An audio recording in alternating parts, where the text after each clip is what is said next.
What's up, guys? It is TCM MarkyB here, and I'm just doing another video. And as you can see the title, once again, I always repeat this. This is obviously my i49 predictions video. I'm actually going to go into a game here. Another live commentary for yourself. I kind of like being able to do these. Obviously, like I've repeated in my previous video, I've never had the opportunity to do these in the past, so it's great to be able to do them. Obviously can't mute these guys yet, but you can probably hear them in the background. Like it in the title says above, this is going to be my i49 prediction video. And many of you may know that I've repeated this in a few predictions videos in the past. I'm not really keen on doing predictions for events, but it does seem like it's genuinely what people want to hear. They want to hear my opinions on where I think certain teams are going to place in the event, who I think is going to choke, things like that. But I'm not going to be negative and say who's going to choke in that. So I'm just going to roll that out right now.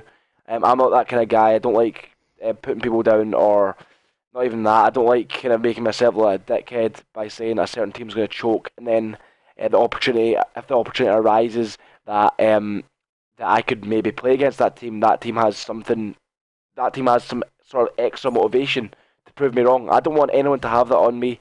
Any extra motivation that can help them play better at the event. It's taking ages to get into this bloody game. Come on now, man. Come on, let's get into a game. Come on, let's go. I'm not gonna bash into our predictions until the game actually starts. Just because I want to basically fill the whole gameplay with me discussing who I think is gonna place where, things like that. Oh, this is taking the actual piss. I might just have nah. I'm gonna keep this rolling. Do you know what? You guys are sitting there waiting for this to start up. Here we go. Here we fucking go. No. Yes, let's go. S&D, right. S&D. Means I've got more time to talk. I'm gonna snipe as well. I'm not a great sniper, guys, so apologies if I miss a few shots. I've repeated this in my gameplay with the e-sniping. I'm not a great sniper at all, so apologies if I do miss a few shots that I should be making. And also the lighting isn't great right now. It's quite, the sun's actually really the sun's out right now in Glasgow, which is really great. It is great, but when I'm trying to record videos, it kind of fucks up with the lighting. Obviously, as you can see, it's actually reflecting off of a image I have, like a framed image I have in the background, which is destroy. Defend the objectives. Sorry, I was just looking at some, which is obviously. Oh, let me just see. Yeah, which is obviously reflecting off that, and you guys can see it. Right, here we go. Oh my god, yep, there we go. There's the MarkyB sniper on show. Oh my fucking god. Right, I'm just gonna get into i49's predictions because that was shocking. That was shocking. Those are two easy as fuck shots that I just missed there, to be fair. I don't know, they weren't that easy, but they're pretty easy. Now it's 1v2 in favour of this guy, but regardless of that, i49's predictions, who thinks going to place where and things. Obviously going into the event, on paper, I'm not sure who's the favourites first. Get ready for the next round. Infused aren't there, Millennium aren't there, who plays third? Horizon aren't there as a full team. PT and Momo, I believe, are going to be there in form of a pickup team. Fourth place was Expectation. So on paper, going into like the who plays well at EGL and things, which was obviously such a short time ago, Expectation, fourth place, are going to be the highest full team in attendance. So they're, I don't know, you could say that they're the favourites to win the event. Obviously, there's teams like Epsilon are, in regards to that, are obviously going to be the clear favourites. I'm presuming they're attending. I think there a lot of people have been having problems regarding finding a hotel to stay in for the event, which has been one of the main problems. But I'm presuming if they sort that out, they'll be attending the event. I just seen, yep, pool's there as well. I didn't miss. Yeah, I'm presuming they'll be attending the event. Obviously, they're going to be the favourites. If they're attending. Expectation after EGL are going to be favourites as well. They're a 6 squad, beat Prophecy 3-0. You could also see, then you could also say ourselves, because we are probably one of the top teams that are attending that's actually been a team for quite a while. If that makes sense. And then there's obviously the Prof team, which have Josh instead of Jurd, because Jurd left the squad. And Josh is actually just a pickup for the event. Oh my god, no.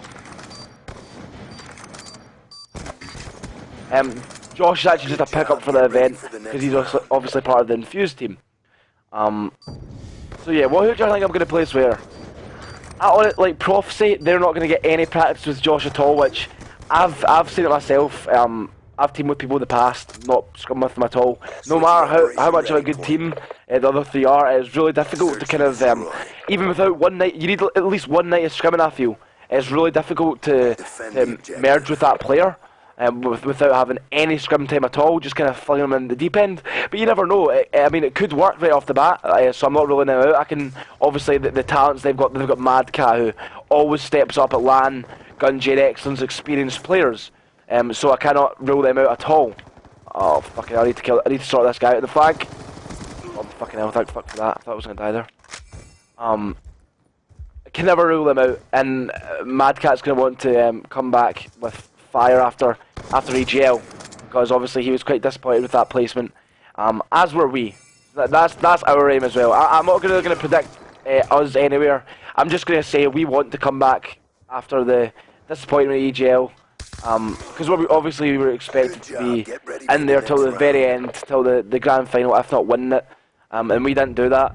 So it'll be disappointing to everyone that's expecting us to do so, and everyone that wanted us to do so. So sorry for that. We're going to want to try and prove that wrong. We're going to put a solid shift in the next week to prove that wrong. But that's all I'm going to say regarding myself and our team. Search and destroy. Yeah, I'm going to go ahead and make our predictions out. I think Epsilon are going to win the event. Epsilon are going to win the event simply because of, I don't know why, but Shane just seems to be able to build a team very well in this game.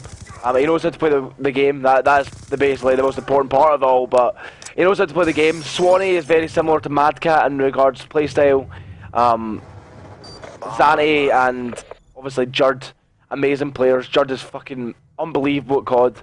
And I think Jurd obviously feels more comfortable in that squad. I think he feels more comfortable playing with Shane as an SMG partner, as well as Zante. I just think he's more comfortable in that trio. And I can see them coming back with force after the kind of split up of that team when they all joined Prof, same things. I think they've obviously got something to prove, even though they've done so well in their short time. It's not even like the team split up. It's like the team took a little break because Zante went on holiday. Oh, I should have made that shot. I should have made that shot again. They took a little break when Zante was on holiday, and then they came back after. That's what it was actually like. Out. It's really hard for me to talk when I'm like concentrating like that in the zone, in the COD zone, when I'm like trying to make a shot. Oh, that's me and a 2v1. I've got this, man. I have got this. Come on, I'm not even gonna play this defensively, and I'm just gonna fucking stay here. Come on, advance towards me. You've got 45 seconds. Is the bomb down? No. Oh shit. Right, like I said, I think Epsilon have got something to prove. I think every team, I say this about every team has got something to prove. They do, but I think more teams more than others, and I think Epsilon are one of them. And I think they will. They're a strong team, and I think, like I said, Jurd was more comfortable, and I think that could be the deciding factor. Jurd was more comfortable in that squad. So they're the favourites for me. They've got to be the favourites. Like I mentioned before, expectation.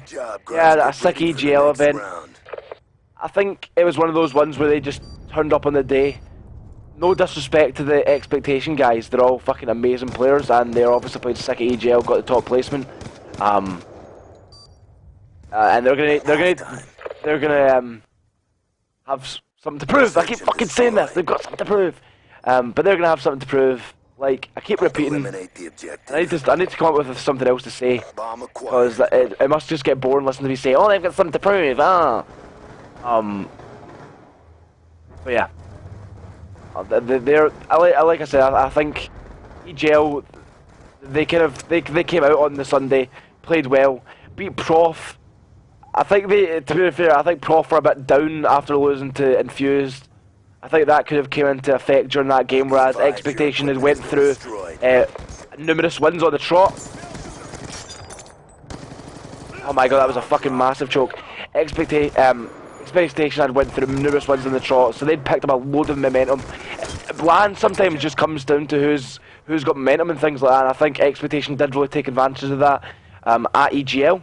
They just stormed through the losers bracket, and fair play to them.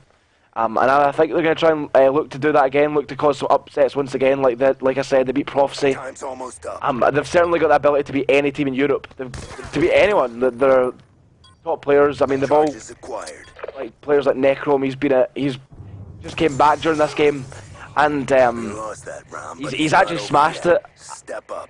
On COD 4 he was one of the top players, and I'm going to be honest, I underrated him a lot.